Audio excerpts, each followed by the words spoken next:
ये कहानी है एक मजबूर किसान की जो जंगल में जाके लकड़ियाँ काटता था और अपने बच्चों का अपने परिवार का पेट पालता था।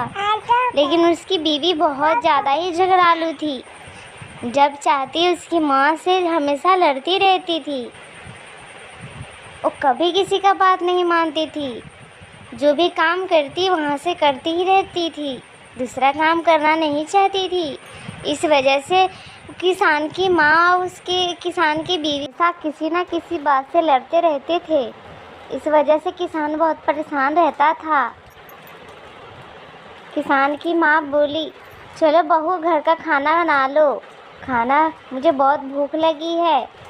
किसान की बीवी इस बात पे बहुत गुस्सा हो गई। उसे बात सुनने की तैयार नहीं थी।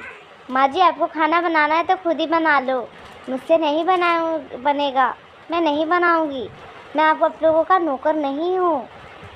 यही चिक घर में लड़ाई रोज़ होती थी। सास ने कहा, अरे बना लोगी तो क्या हो जाएगा, मेरे बूढ़े हाथों से अब खाना नहीं बनता। सास की बातें सुन के किसान की बीवी गुस्सा हो गई। आप होती कौन है मुझे मेरे बीच में बोलने वाली, मैं नहीं बनाऊंगी। किसान की माँ समझाती रही कि अरे मेरा बेटा अब आने ही वाला है लकड़ियाँ काट कर, उसे भूख लगी होगी। लेकिन ये बातें सुनने के लिए तैयार नहीं थी। मैं नहीं बनाऊंगी की जिद करती थी। इस वजह से किसान बहुत परेशान होता था। किसान की माँ ने कहा, सब्जी वाला आया है, सब्जी ले लो। लेकिन उसकी बीवी इस बात पे भी राजी ना हुई। सब्जी वाला भी चला गया।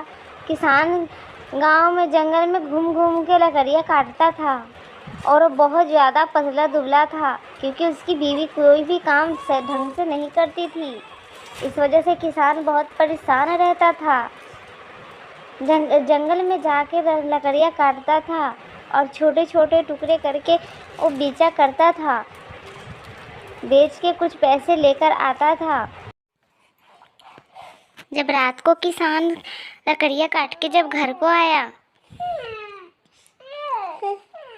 माँ और बीबी के झगड़ों में आके वो बहुत परेशान हुआ।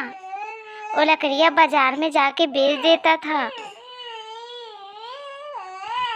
बहुत घना जंगल से होके जब किसान घर को लौटता तो अपने माँ और बीवी की बातों से बहुत परेशान हो जाता। लकड़ियाँ बेचने के बाद जब वो घर लौटता तो बीवी के झगड़ों से बहुत परेशान हो जाता और हमेशा समझाता रहता कि तुम नाराज ना हुआ करो, मैं कमा तो रहा हूँ तुम्हारे लिए, तुम हमेशा खुश रहो, बस मैं यही चाहता हूँ। लेकिन ये बातें सुनने के लिए तैयार नहीं थी किसान की बीवी। किसान ने कहा कि ठीक है, अब मैं जंगल में जा रहा हूँ, अब मैं कभी नहीं लौटूंगा अगर तू मेरी बात नहीं मानी तो। इस बात सुनते ही किसान की बीवी बहुत डर गई और अपने पति से माफ़ी मांगने लगी। कहा, मैं आज के बाद नहीं कुछ कहूँगी, अब मैं कोई झगड़े नहीं करूँगी माँ जी से, बस आप मुझे छोड़ के मत जाना।